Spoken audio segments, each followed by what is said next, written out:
Traffic's definitely different in California, but I want to show love to one of my guys. And real quick, I know that Higley Sevens is going on and ASU Sevens is going on. So shout out to all those guys out there competing and doing their thing. But I do want to show some love to one of these really, really special players. I think that this was so cool. My guy, the one and only, coming right up, Bryce Perkins from Chandler. Covered him his 3 years over there doing his thing. The kid was absolutely special.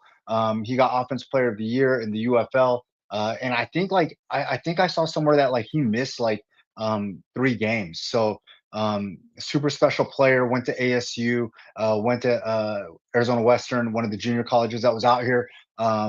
Went to Virginia, played with the Rams, got a Super Bowl ring with the Rams. And I just wanted to support him and show him some love. One of those super special players from the Valley. Player of the Year. Look, that's tough to do in any league. I don't care. I don't care which one. So real quick, shout out to him, and I just wanted to show him love and give him some flowers and stuff. Me and him have been working on trying to get him on the show and things like that. But more importantly, my man is just continuing to work and grind, and hopefully he gets an opportunity at the NFL level again. I think I want to say he got like a couple starts. Hey, real quick, I also got to show some love to my guy Devin Horn, the one and only Just Philly now, the one and only Timeout Dev. Make sure that you guys show him some love. He's absolutely killing it in the world of videography.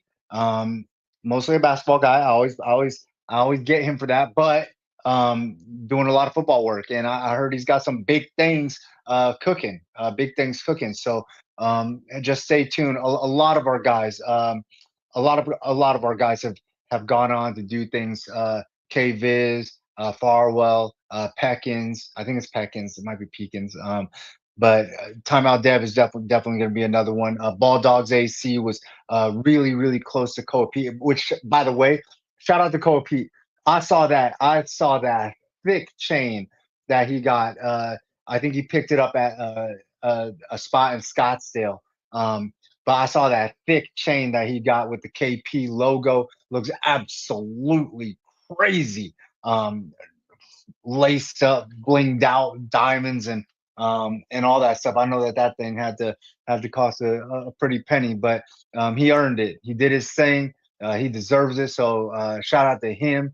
And yeah, absolutely, absolute baller. A lot of these kids. Look, there's a lot of commitments going on. Hopefully, I got this super special interview coming up in a little bit. Me and Gridiron are gonna have to get on this grind and talk about some of these schedules, which is the most important thing, because I know my guy Gridiron is going to be taking a little break, a little vacation, as he does. He usually does this like twice a year. There's usually like one early in the year and one in the middle of the year, or one at the end of the year, depending on how you like look at it, like right after championship games and then sometime like before flight clubs. So the official numbers guy, he will be there, confirmed. He has confirmed. So we're going to get right into this and get right into the schedule stuff. Anything else that I need to cover or touch on or talk about, whatever, I'm going to make sure that I bring that up a little bit later on. But without further ado, I do got to bring the handsomest man in Arizona high school media, as my guy Eric Newman would say, which, by the way, shout out to my guy Eric Newman, absolutely taking everything that he did in Arizona and absolutely killing it in Wisconsin. If you get a chance, make sure that you show him some love.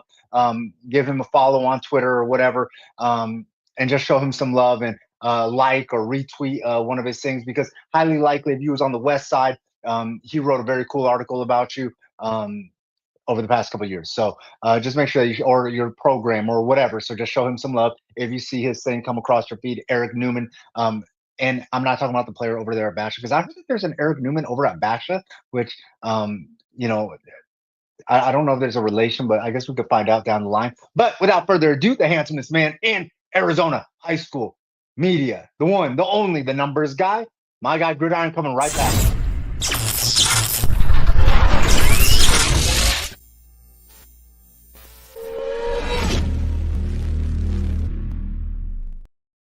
And just like that, there he is, the one and only Gridiron Arizona, the numbers guy, inside the numbers segment, about to kick off here when we break down a couple of these schedules.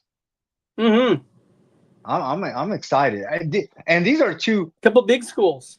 Yeah, listen, I'm not trying to say that there's that one schedule is more important than the other. But this is definitely two juggernauts that I think we could be discussing, way late in the season.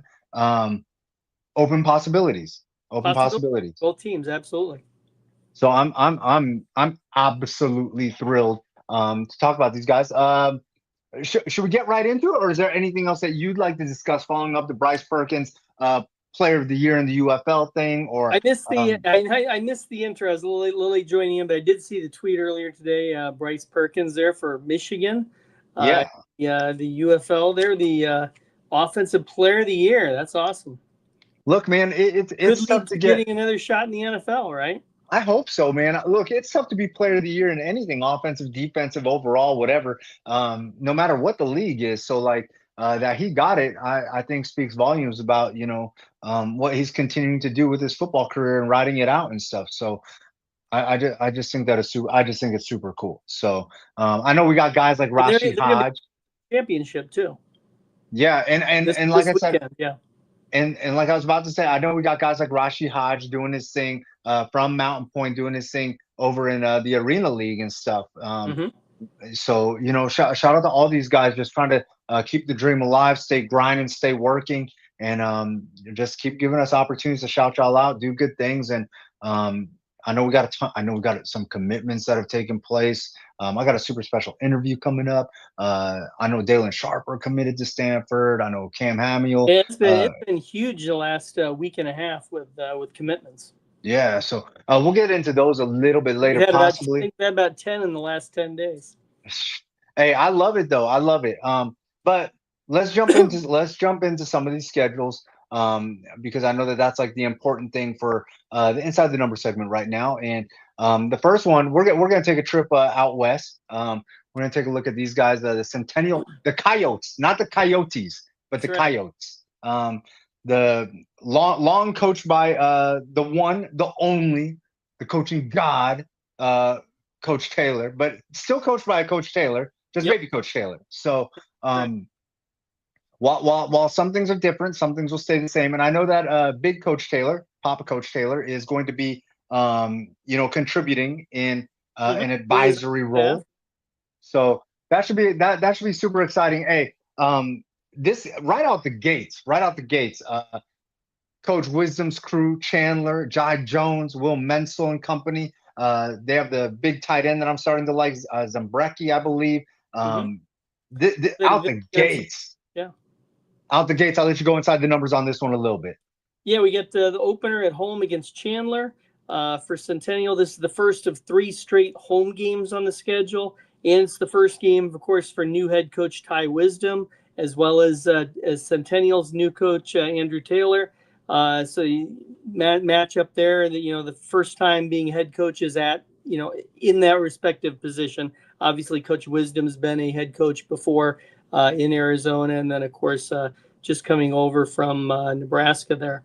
And then Chandler returning Will Mensel, who's been picking up a lot of offers here in the spring, and then Jai Jones, both those guys juniors, and then Zembrecki there, the tight end that you mentioned. So it should be a really good week 1 matchup out there in Peoria. Yeah, this game's gonna be crazy. Both teams solid in the trenches. Chandler led by Blake Spear. I think he's an absolute dog. So defense should be strong. I heard Jai Jones is gonna go both ways, get us Travis Hunter on, so that should be fun. Mm-hmm. After that, they get Valley Vista and Desert Ridge. First three games at home. Should be super comfortable. They're not going to be at home for a while. Right. It's gonna get. They're gonna move around a little bit. They're gonna make a couple trips. Obviously down the street, but also all the way out east as far as Queen Creek, where they split with those guys last year. They traveled both games last year against Queen Creek. Yeah, they did, and they're gonna try. They're gonna travel again. So I should be cool. Should be highly competitive game. They kind of know what to expect. They kind of know what's coming. After that, they are at Hamilton. They battled Hamilton a couple times over the past few years. After that, a little bit more local, but still on the road. They get O'Connor at O'Connor, and then they travel to Liberty. Big, huge game. a little bit earlier than I think that they'd like, but Yeah, it's been a season ender there the last few years.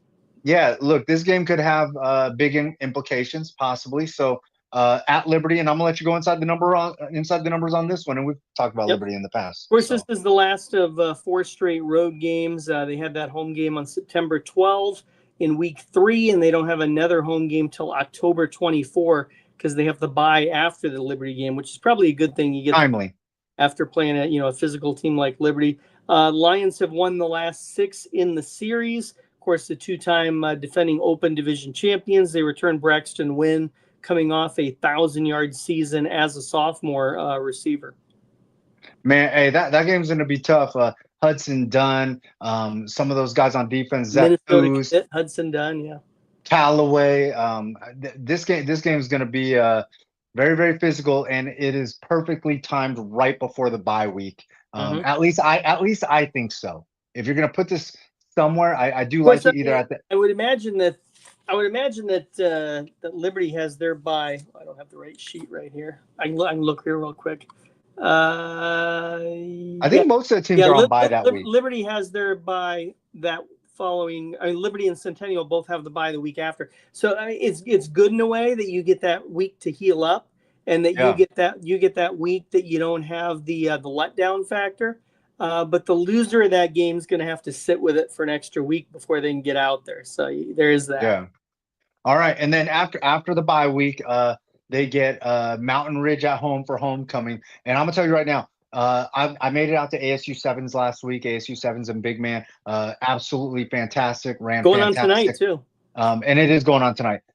Mountain Ridge's big boys look really, really good. They got a bunch of hard workers, blue collar kids over there, ready to grind and accept the challenge. So, that's going to be that's an interesting homecoming schedule. Also, year 2 for Andy Johnson, who I think is really putting together a hell of a coaching staff over there, led by one Coach Outley, who I think is absolutely phenomenal and one of the best assistant coaches that a staff that could possibly be on a staff. Worked for Mons for a long time, went to Brophy for a little bit, and then now working over with Coach Johnson as the associate head coach of the team. So I think that this is going to be Mountain Ridge specialty is what? Mountain Ridge is going to come out punching. Outley, what position does he work with? I don't know. I think he's worked with like running backs and tight ends and stuff like that. I didn't know if he was consistent with one thing and throughout the years at Saguaro. And I know he's been consistent with leading them troops, like on the sidelines and things like that, making sure that they're all prepared. So I used to see him at the freshman games, coaching up his varsity guys, letting them know like what was important, things to look for and stuff like that. Now, after Mountain Ridge, they are at Boulder Creek. Boulder Creek on the come up. That one's that's a Thursday game at Boulder Creek, by the way.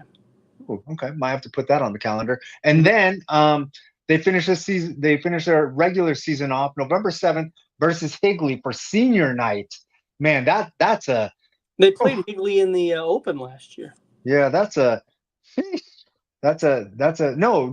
I thought Higley played Liberty in the Open. Oh, I'm sorry. You're right. Yeah, I started.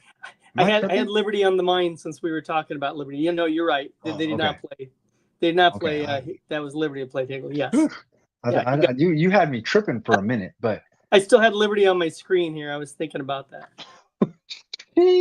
My man didn't even change it over. All right, let's talk about these Coyotes. Well coached by longtime defensive coordinator, baby Coach Taylor. He's gonna be baby Coach Taylor for a little bit until I get used to not having. Does he have to win a title before you take away baby, or how's that one gonna work? Man. No, it's because I'm so nostalgic about Papa Coach Taylor. So listen, and he's very well decorated, one of the best DCs that there's been. And I think that the promotion well deserved. This offensive line I think is loaded over here. They got some super talented kids like Ben Lowther, Ty Gates, Carmelo Callaway.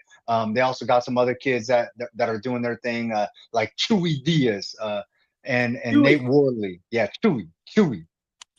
I hope it's Chewy and not Quee, because Quee is proving for like guinea pigs. So it's Chewy Diaz. So super special kid. They got some dogs, some hard workers coming out of that backfield, like Owen Reynoso, Darian Bartholomew, who I think is a problem, and Blake Pollard. And then the quarterback room, well balanced and loaded. Kane Mana, Ethan Beltran, both of them got reps last year. Both of them got opportunities.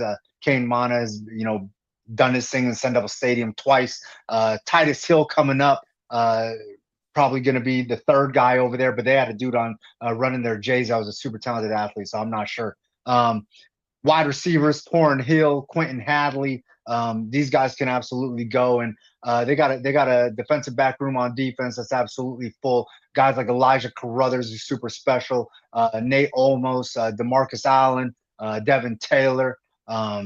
Some linebackers that can hit. The edge linebacker combo guy like Luke Franklin, and then a pair of linebackers, Josh Carter, Aiden Torres, and then they got some athletes that can do it all. Nathaniel Linares and Jason Lee. These are guys that, I got to watch on the lower levels that were absolutely spectacular. So, this team is going to be well put together, and even though they got some guys that left, the cupboard is not bare. So and it's a lot of guys that have been in the Centennial program for a while, right? This isn't a team that, the transfers that you're going to see in the second half of the year, kind of like last year's team, was kind of a wait till we get our guys. Right. So I look, this team is fully loaded. Gridiron, I'm gonna let you go inside the numbers on this squad. Plenty of guys to talk about. Yep. Centennial Coyotes, 7-7 last season, were the 6A champions. The Coyotes have made the playoffs 24 straight years. That goes back to 2001. Centennial has made the Open playoffs in 4 of the 6 years that we've had the Open. Head coach Andrew Taylor, of course, in his first year as head coach, but he was the defensive coordinator for all 8 of Centennial's titles.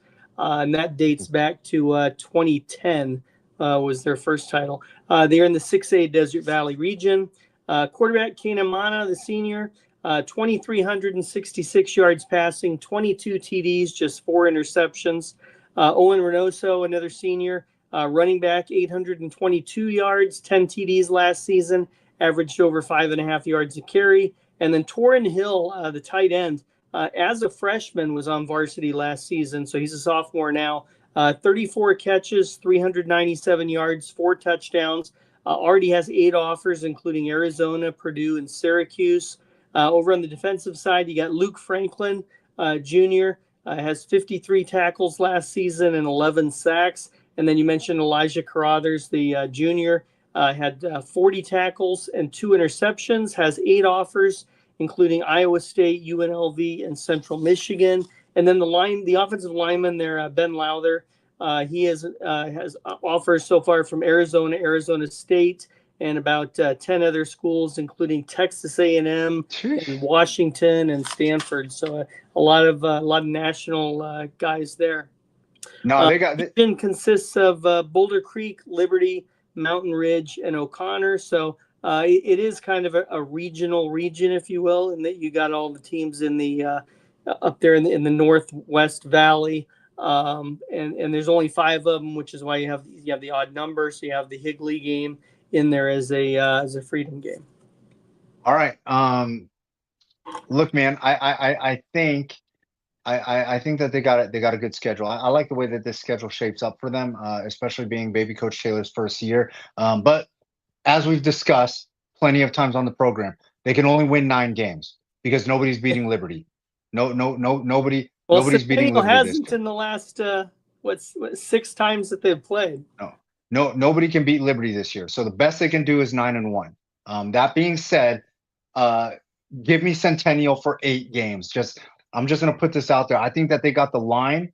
They got the quarterback play. I think they got some playmakers like my guy Sebastian Moreno over there. He's going to be a dog for them, the absolute problem. So they got some dudes, and this is going to be super exciting to watch them work. So I think Coach Bennett, I think that they're going to have this thing going right, and give me Centennial for 8 wins. If they get 7, cool. But if they get 9, hey, it's still all good. I like them for 8 of them. They get 10, that means they beat Liberty. They can come after you. No, nobody can beat Liberty. Nobody can beat Liberty. Nobody can beat Liberty this year. There's some tough games on the schedule. We talked about Chandler and Queen Creek and Hamilton, Liberty. You got the Higley game at the end. I'm going to agree with you here and go 8-2 also for Okay. Centennial. I, And then it kind of depends on the opponents. You'd think that would be a top 8 with those opponents, especially if Liberty does what we think Liberty will do, and especially if Hamilton is an open team like they are every season. If Chandler goes, better than the 5-5 that they were last year, then yeah, certainly 8-2 can be an open team. and listen, I'm And not it's making in the open too.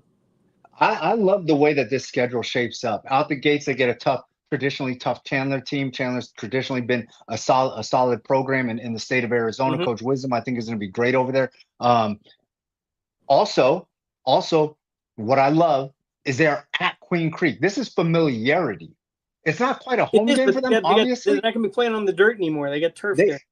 True, but they know what to expect, the atmosphere, all that, Mm-hmm. what to expect from Tate Reynolds and things like the that. long bus trip, which they'll have Yes. weeks.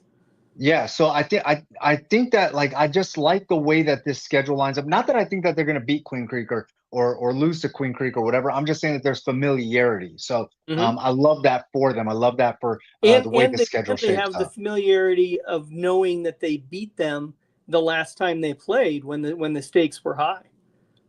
Facts. It's a little different if they had lost that game against Queen Creek and then they knew they had to go back there again. Then it kind of becomes a house of horrors.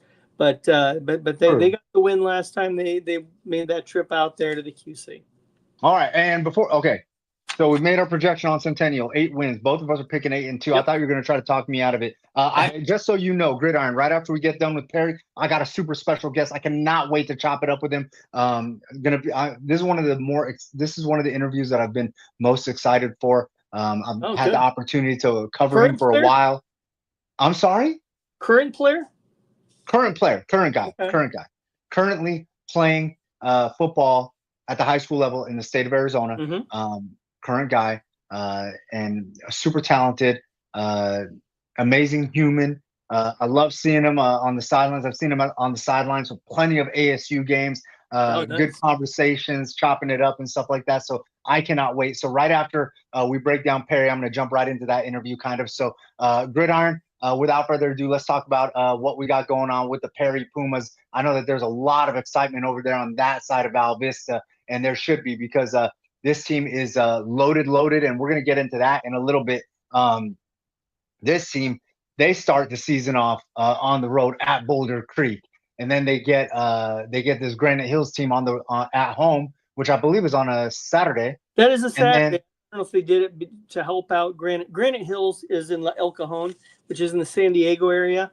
They played last year in California, and Perry won that game 39-21.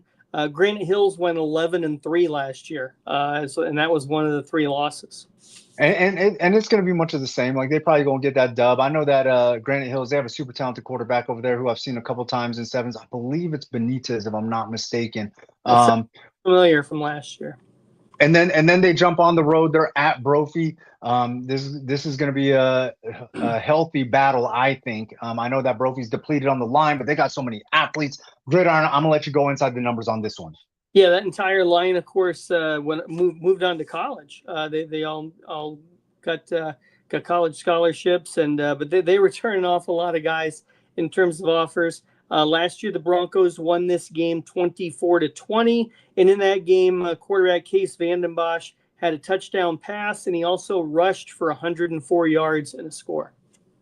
Man, that's going to be a great matchup to set up the next matchup, which is going to be Highland, blue collar Highland squad. They got some dogs over there, some young guys that I got to watch work. A pair of them, the Vasquez brothers. I believe it's Zeus and Hades. I've seen them in sevens putting in that work. They got a ton of kids over there. Coach Farrell running a great program, always outworking the known. That's like their mantra over there. So they're, they make the trenches go and do their thing. So that game should be exciting. After that, it's Corona del Sol, Luke Farrell and company. Luke Farrell's been doing this thing all off season, and they got some guys, Jamar Patterson, and some young guys that are ready to handle business.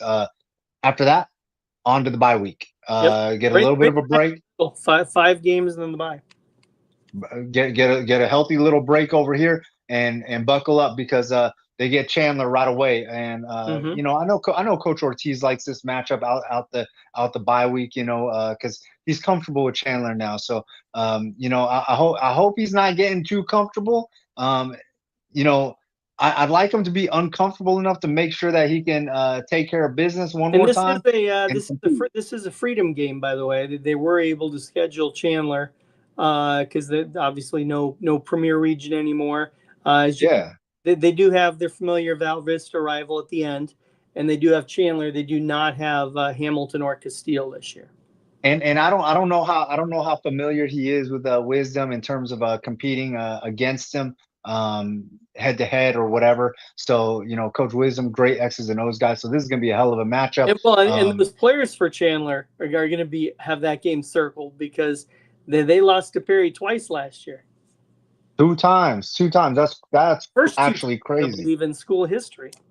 That's actually crazy. After that, Coach Ortiz gets the Zuby Bowl, a Zuby reunion of sorts with Coach Large over there at Westwood. Westwood got a dog over there in Tenge, the super talented defensive player Mm-hmm. who's been collecting some offers. So that game is going to be, you know, there's going to be a lot on the line post game because somebody's going to have to buy somebody food or whatever it is that they, you know, post game meal, whatever it is they do. So I'm actually kind of excited for that game. Also on the road at Mesa, Coach Hathcock and company got a fantastic looking kid over there in Joe Haney who's been doing his thing. Yep. The linebacker athlete over there has been an absolute problem in the Camp 7 circuit. After that, at Sal Point, this young Sal Point team with a super talented quarterback, Matt Avalar. They got another quarterback over there. I think it's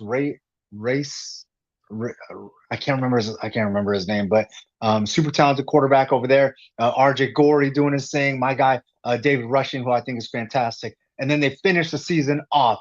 I know you circled this game because of Beetle. They finished this game off, the Battle of Val Vista versus Basha, where Adam Beetle, quote, he thinks that this is going to have a running clock. Yeah, I remember Gridiron. Right here on the show, he said that. Gridiron. I'm gonna let you take it away. Go inside the numbers. Took note of that interview. Basha won this game 31-11 last year, which means there was not a running clock. Basha has won 5 straight in the series. Last year's game, Brody Veers 3 touchdown passes, and Noah Roberts had 127 rush yards. Of course, both those guys back for the Bears.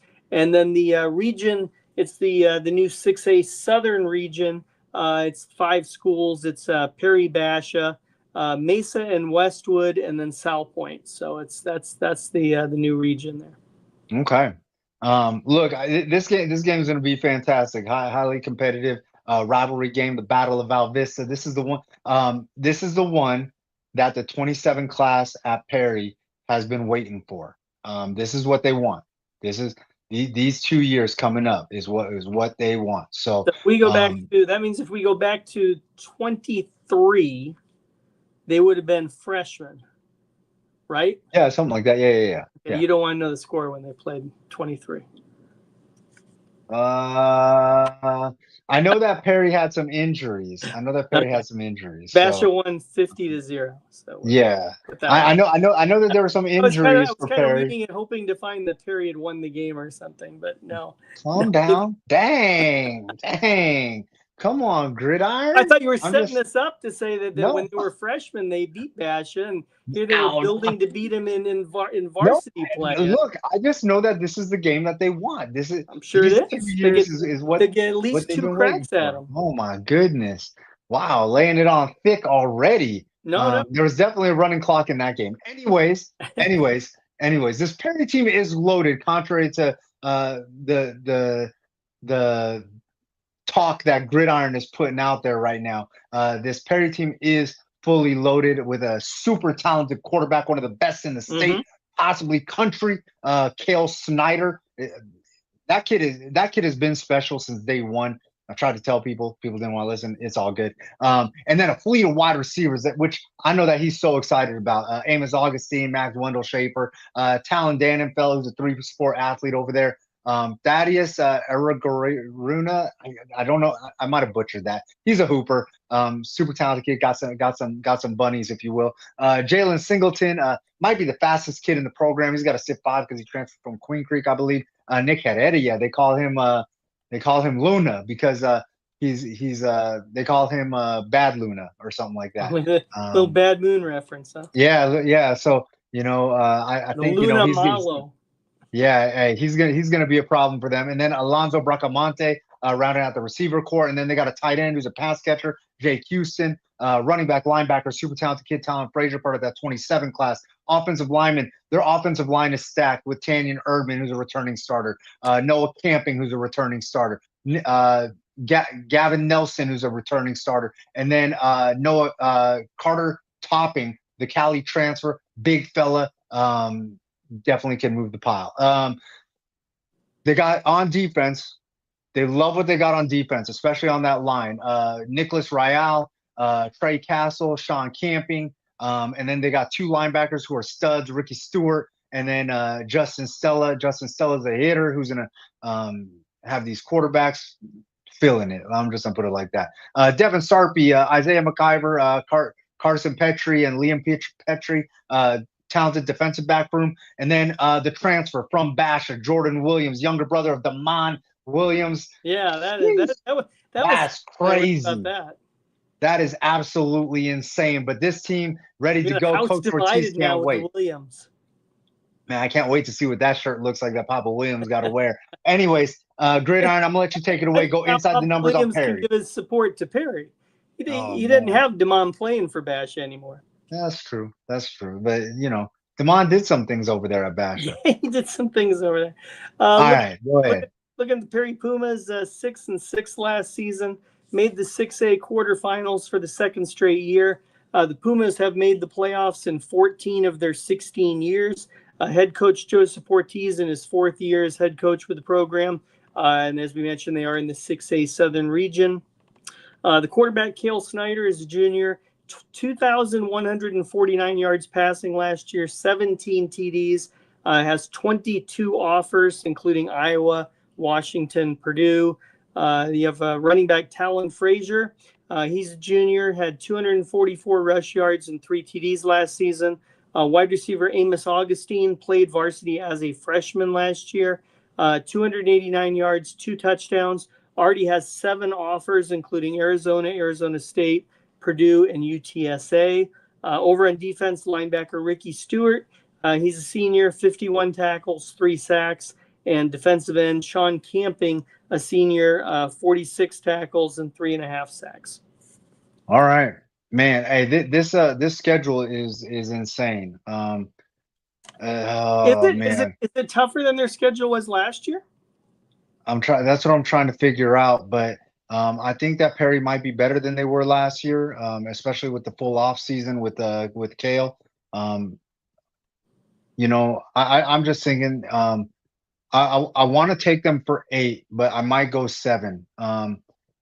You know what? I'm going to take them for 8. Gonna go Gridiron. 8. Okay. Gridiron. Don't talk me out of it. I'm definitely not talking you out of 8 now. Okay, so I'm gonna let you spill your piece, but why do you got them winning less than 8? Well, yeah, I'm the bad guy here. I'm going 7-3 in this one. Okay. Just looking at the potential pitfalls. You got the Granite Hills team coming out here. But that's at home. I know it's a home game, and I know Granite Hills is, and the heat's probably going to be a big factor in that one because obviously Granite Hills, doesn't practice anything similar to that in the San Diego area. I'm just saying, it could be a difficult game. You have Brophy, which technically would fall on a short week because they play Saturday. It was a tight game last year with the Broncos. You got the Highland game. You got the Chandler rematch there. You got a trip down to Sal Point as the third of 3 straight road games. Then, of course, the Basha game at the end. I'm going to go 7-3. 7-3. Look, I think that this team is a lock for 7. Which I don't think makes the Open 7-3, maybe. I think it depends on what those teams that I just mentioned do, and that includes Granite Hills. Because if they have another big season, then that increases the strength of schedule. and you could see, I mean, you will see 7-3 teams in the Open, and so Perry could be one You of them. have to. We have to. Yeah, and it just depends on what everybody in the schedule does, from top to bottom, because it includes, the teams at the other end of the spectrum, the Boulder Creeks and Corona and Westwood and Mesa. If they only win 2 or 3 games, then that drags it down. So 7-3 and on the bubble for the Open, which means going into the Basha game, that would definitely make that Basha game a potential Open qualifier. Man, I think 7-3 is a lock. Because 8-2 with a win over Basha, they're a lock. Yeah. Oh, if they go 8-2 and one of those 8 is Basha, they'd be in the Open. Are you putting that in the universe that you think that they can beat Basha? No. That was a speculation. I'm saying they're going to be sitting 7-2 going into Basha week, and when the rankings come out, that week, they're going to be hovering right around that 7, 8, 9 figure, maybe 10, but a win over Basha, who we're assuming is going to be a top 8 team, going 8-2 and getting the points, that would be a lot of points, would propel them up into the Open. So.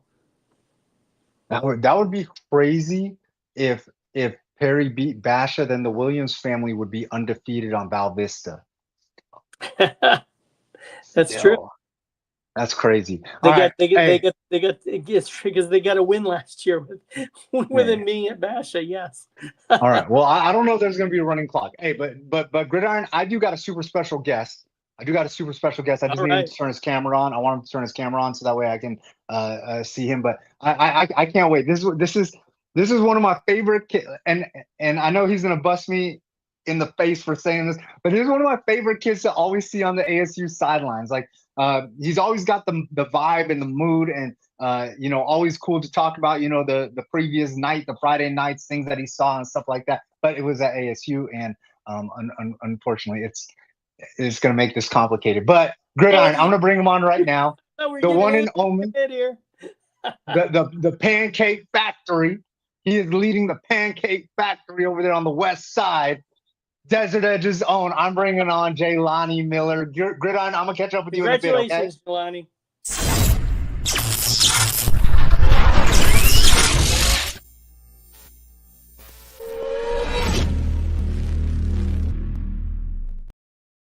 Jalayne, what's going on, man?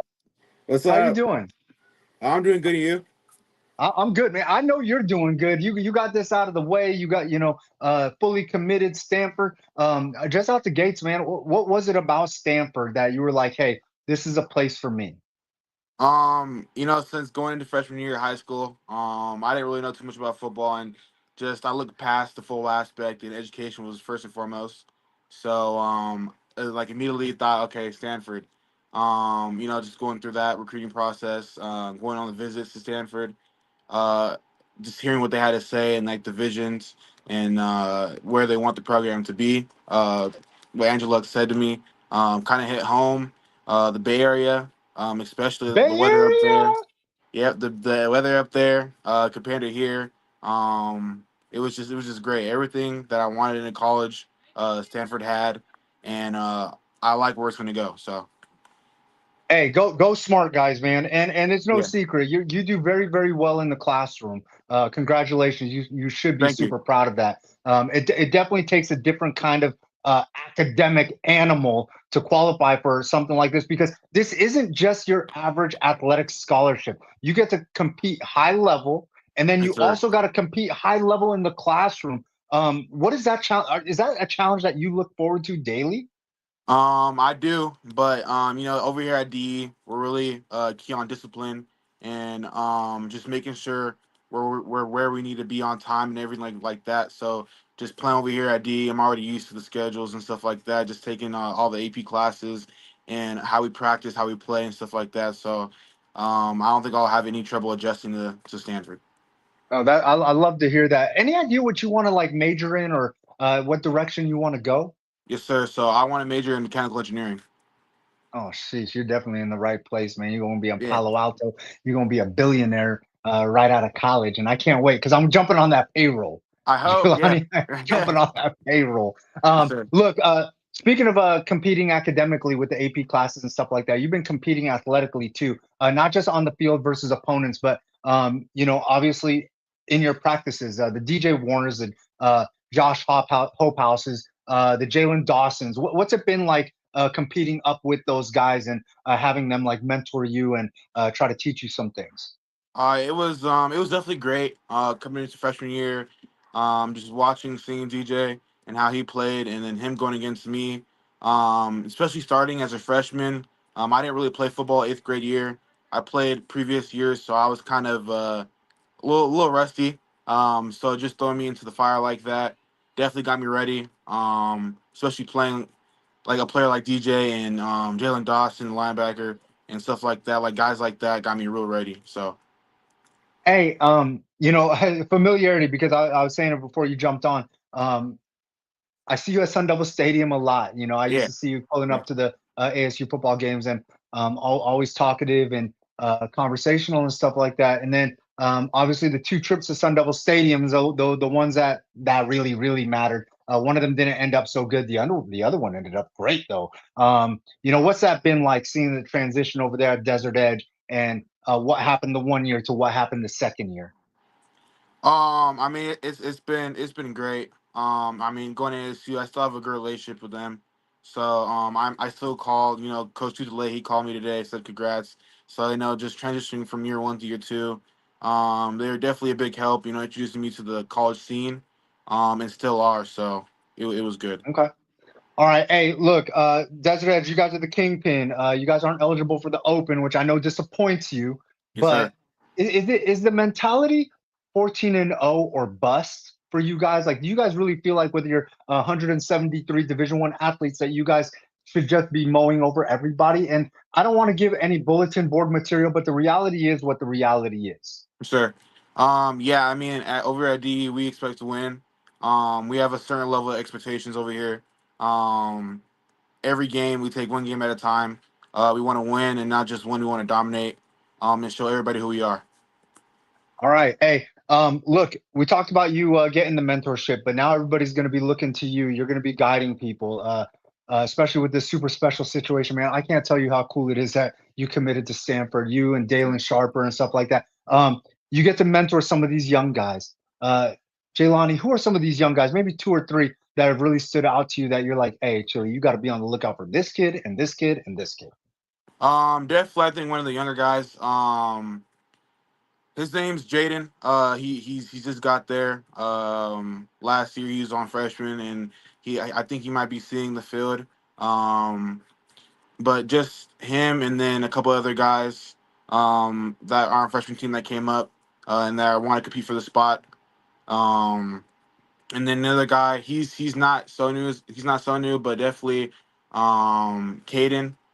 He's in my class, but he's competing for a spot too at guard. Okay. So I'm dealing with some injuries. I won't be back at the start of the season, but I definitely will be playing. Just looking at them and just talking to them, showing them some of the techniques I use, and seeing them compete out there is real cool. So Hey, that's something that I wanted to know. Look, I know that you were nursing some injuries last year yeah. and you couldn't get on the field. But how did you stay engaged? How did you make sure that you weren't just a kid wearing a jersey on the sideline or whatever? How did you stay engaged, helping your guys get better? Well, I mean, I like football, so I'm gonna be there at practices. Whatever. Even if I'm on the sideline, I'm taking mental reps. We kind of have a new coordinator this year, so I think just I made sure to pay attention. It didn't matter if I was playing or not. It was to the point where I was filling up the water bottles. I said I was like the best water bottle filler out there. So just hanging out with my guys on the O line, making sure they got the hydration they needed, making sure to be in every huddle, just leading the guys alongside of the other seniors that were there, and just hanging out with them like in school, outside of school, just being there. Hey, look, I was talking to a coach today, and I don't even know. I don't even know. I'm just gonna kind of throw this out there though. I was Yeah. talking to a coach today. He said, "Hey, if Jaylani Miller was in a Harry Potter house, which one would he be in? Are you familiar with Harry Potter?" I am. I am. Are you? Which house do you think that you would be in? On the count of three. On the count of three, we're Okay. gonna say it, and I really hope we get this right. One, two, three. Slytherin. Gryffindor. What? Yeah. I really said Slytherin because I felt like Slytherin had like the leaders and like I don't know. I just thought that you would be in Slytherin because they had the leaders and the guys in there were super clever and crafty Yeah. and make. Dang. Okay. Why Gryffindor? What? Why would you be? Is it because everybody wants to be in Gryffindor? Yeah. I think Gryffindor is just the house. I don't know too much about Slytherin. I don't think they're my personality type. So Dang. I mean, yeah, I am clever and stuff like that, but just the evil side, I don't know. That's not me. So yeah, I feel you on that. I was kind of yeah, taking that part out of it, but like the resourcefulness, like yeah, I said, the wittiness and things like that. Look, Merlin the wizard, the greatest wizard of all time, was in Slytherin. Just so you know, in case you didn't, yeah, yeah, I'm a yeah, Harry Potter fanatic. So yeah. just did you read the books or watch the movies or both? I watched the movies. I wasn't really big on the books, so I just watched the movies. Yeah.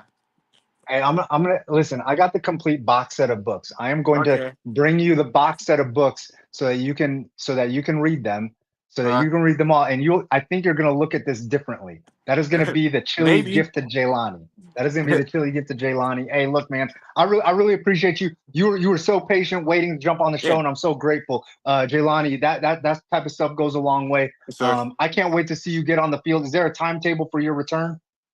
Definitely around game 4 or 5. So midweek, kind of like the transfer rule. So, but Okay. during that time, from now to then, I'll be in the lab, getting stronger, faster, and just hanging out again, being a leader to the young guys.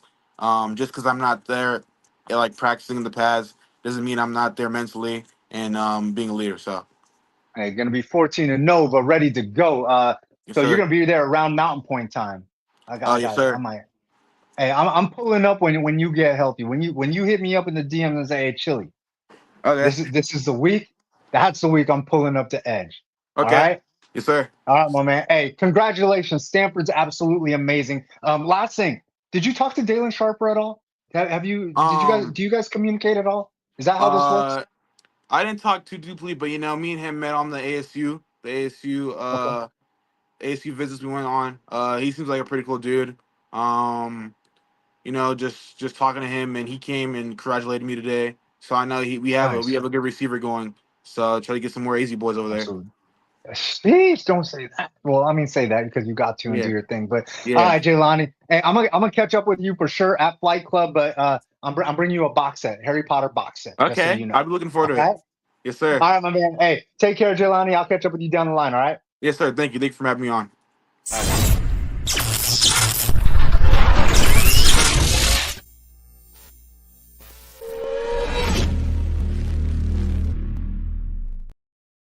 All right. If Gridiron jumps back on here, then I'm gonna bring him on because apparently we're getting destroyed over here. My phone is blowing up mid interview with Jaylani, and oh, here we go. All right, hey, Gridiron, you good? Did we forget some Perry guys? Is that where we're going Yeah, here? yeah. Coach Poe over here. You missed a few players on that Perry squad on D. Look, we shouted out at least like 15 players, 20 players. And look, I'll have to go we're play it back, see how many we had. we're definitely gonna miss.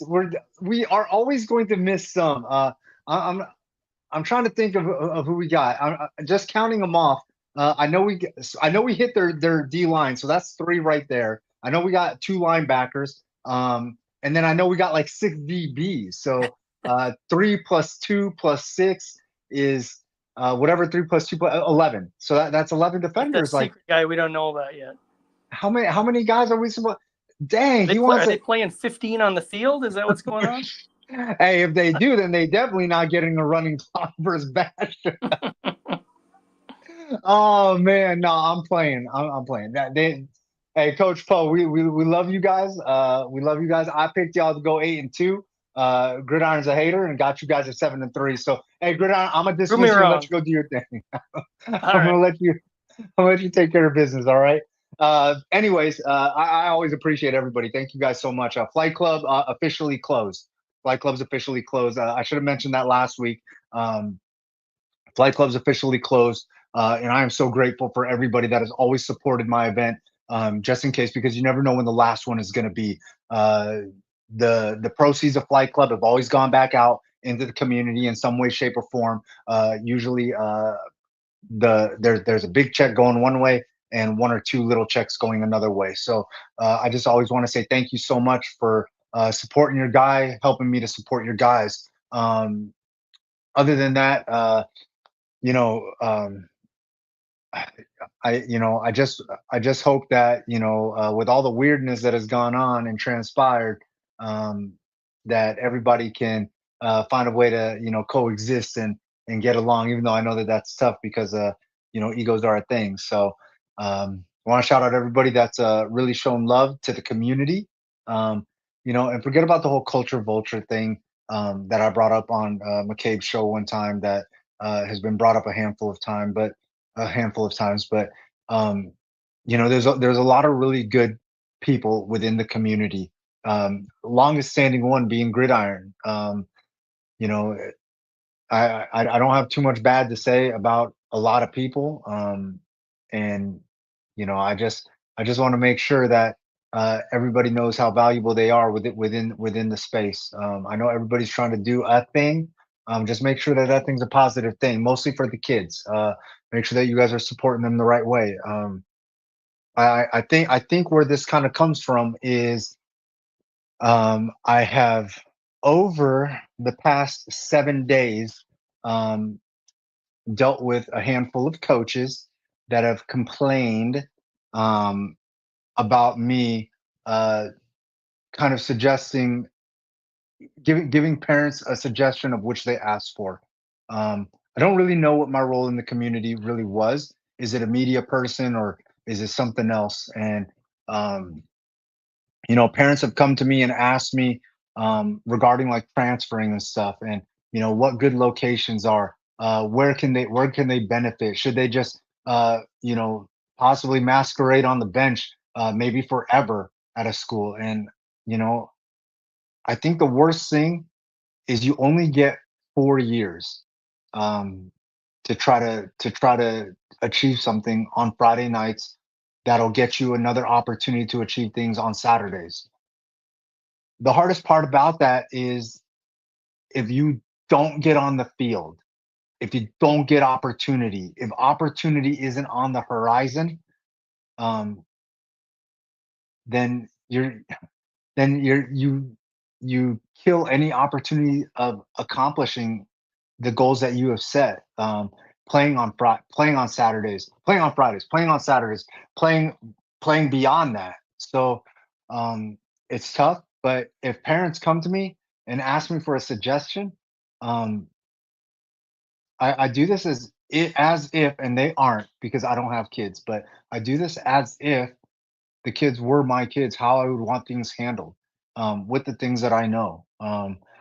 There's good and bad to this. I cover freshman football. I cover a lot of games on Wednesdays. Trying to support um, as many kids as possible. And the downside of that, the downside of that is I kind of know exactly what's in everybody's cupboard. So like if a kid is gonna be in a situation where they're gonna be buried on a depth chart at a school, or if they're not going to be able to get the pass attempts or the run attempts or the whatever, then if the parent asks me, hey, would it be in my best interest to transfer, sit five, or play lower levels for a year, then I'm going to give them the answer that I think that I would want.